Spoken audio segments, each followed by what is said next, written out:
All right, many thanks for joining us once again here on Lunchtime Discourse on Vanguard Live TV, broadcasting to you from Lagos, Southwest Nigeria. My name is Bankole Emmanuel. Well, today on Lunchtime Discourse, we are going to be looking at a very, very important discourse here that borders on the Company Allied Matters Act 2020. Well, of course, you would recall that actually generated a lot of uproar in the media space, and of course, the public and a lot of people are still, talking about the CAMA Act 2020. Well, you would also recall that shortly after President Muhammadu Buhari signed that bill into law, there were some agitation, especially from the religious body, particularly the Christian Association of Nigeria. They kicked against that, saying that the churches and other religious bodies should not be controlled by the government. Well, today we have a guest, joining me from Lagos via Zoom. We would be looking at what are the features and, of course, highlights of the CAMA Act 2020. Well, joining me via Zoom is Shola Olutayo, the legal officer, Spaces for Change. Shola, you're welcome to the show. Thank you very much. Thank you. Right. Well, you know a lot about CAMA. You were aware when the president signed that into law. Can you tell us more about CAMA? Okay, thank you. Yes, so CAMA means the Companies and Allied Matters Act. Right. That's the full meaning of CAMA. Right. And yes, just like you said, recently the president assented the bill into law. Right. So we used to have the CAMA 1990. So the 2020 Act has repealed the old CAMA. So we have updated and new provisions that have been added to the old CAMA. So we have a new CAMA, and CAMA is that law. I can just simply just explain it as a law that provides for the incorporation of companies, provides for the incorporation of limited liability partnerships, registration of business names, and also together with the incorporation of trustees of certain communities, associations, or bodies, and for related matters, anything that has to do with corporate institutions generally. So CAMA is that law that regulates their operations, their incorporations, and their registrations in Nigeria. Right. Okay. You are aware that shortly after President Muhammadu Buhari signed that into law, of course, there were a lot of agitation coming from, especially the religious body, and then the proponents of these acts have said that these religious leaders do not know the features and, of course, all the things inherent in CAMA 2020. Can you please tell us the features and highlights of CAMA 2020? Okay, thank you. So, first thing first, it is not just religious institutions right. that are agitated and advocating for certain changes in right. some of the new sections that were introduced. Yes, right. So it's not just religious bodies. We also have civil society organizations, grassroots organizations, and NGOs generally are advocating that some sections of the CAMA should be changed. Right. And these are their reasons. We have some sections, like I think the most controversial section is section 839. Right. And section 839 provides for the suspension of trustees and appointment of interim managers. So this section is like the most controversial. Right. Section. Okay. Right, Shola, you talked about the section that is most controversial.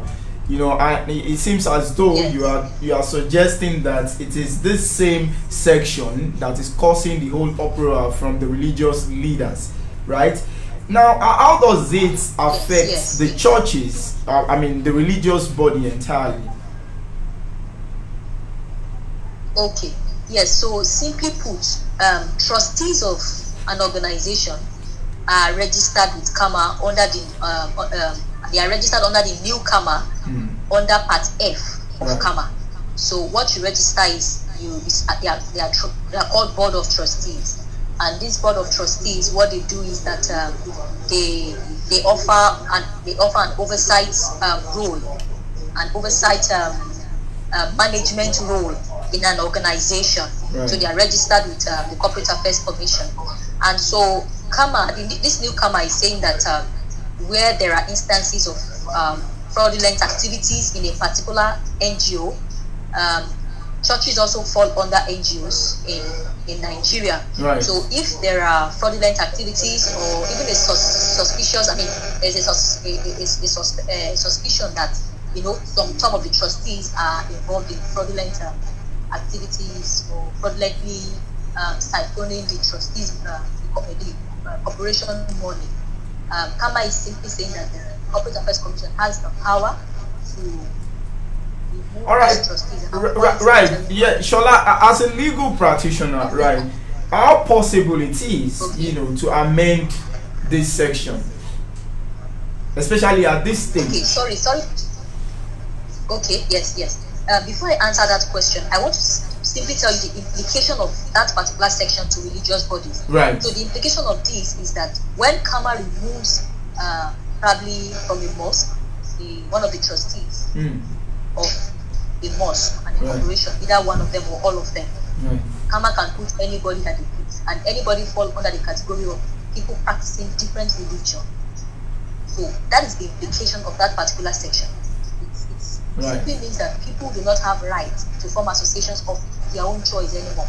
Right. It takes that freedom to form associations and to practice whatever religion or belief that you hold in Nigeria. That section takes that freedom away from you.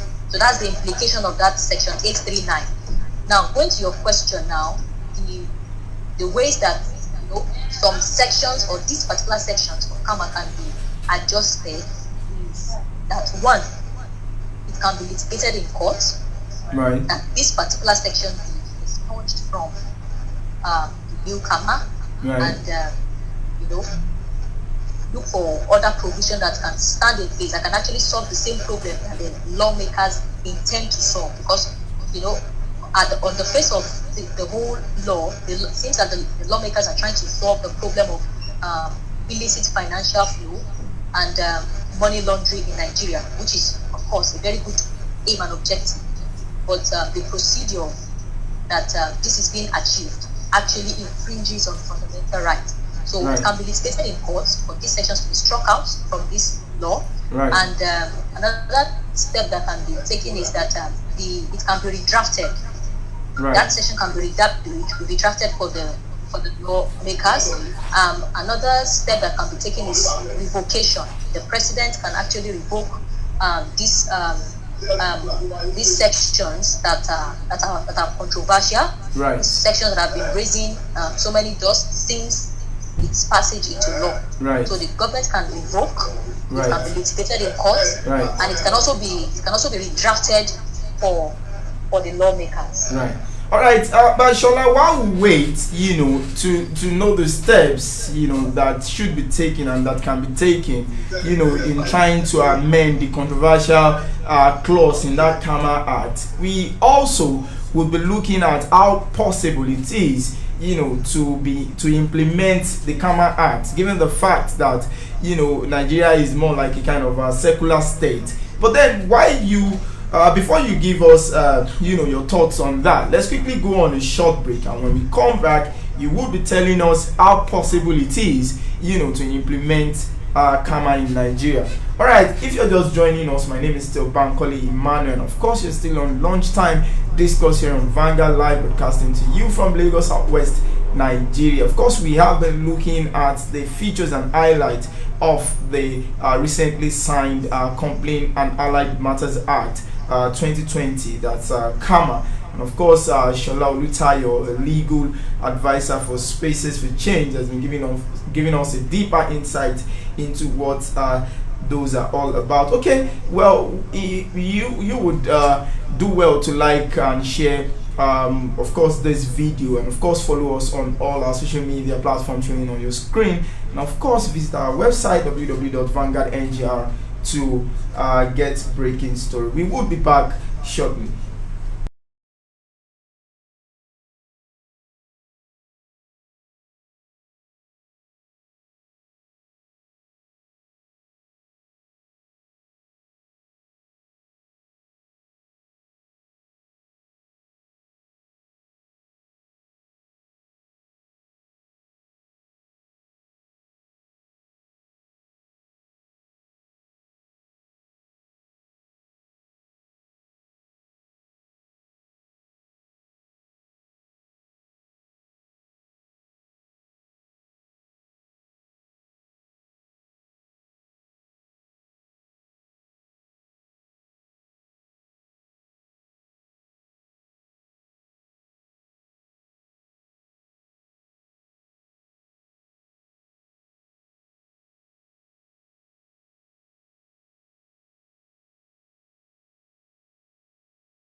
Alright, welcome back. Of course, if you are just joining us, it is still lunchtime discourse, and we've been talking about the features and highlights inherent in the CAMA 2020. Well, I've been speaking with Shola Olutayo, the legal advisor for Spaces for Change, and of course, she's been giving us deeper details of the CAMA 2020. Shola, you're welcome back to the show.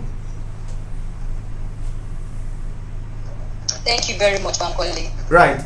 Before we went on break, we were talking about, implementing CAMA in Nigeria, given the fact that it's a secular state, and then, of course, the religious leaders, in the outset of just shortly after signing the bill, kicked against it. So we are now looking at the possibility of implementing the CAMA 2020 Act. So tell us, how possible do you think it is to implement it? Okay, so first on the implementation, right, the body that the government has regulatory procedure on how they implement the law, how the law is implemented, and so I do not think that the enforcement or implementation is going to be a problem. Right. So we have the SCOMO as the Special Control Unit Against Money Laundering in Nigeria. It's a unit under the EFCC, Commission. And so SCOMO has the power, and they have a mandatory power to actually visit organizations right, in Nigeria to ask for their financial record, right, and to investigate their accounting procedures. Right. And of course, there are statutory provisions that says that organizations should file annual returns, and basically enforcement has always been on the part of NGOs themselves. Right. They are more self-regulatory than waiting on governmental procedures on implementation and enforcement. So NGOs are mandated to self-regulate. There are a lot of regulations that regulate their activities. So they file annual returns every year, and now this new CAMA is saying that NGOs should file statement of affairs by annually. So the file statement of affairs also even before now, and the new CAMA still emphasizes. All right, Shola. But one of the reasons given by the opponents of this act were the fact that some of these religious leaders were not carried along, and so it will be very difficult implementing it. Well, you have been following it. Do you think the religious leaders were adequately carried along?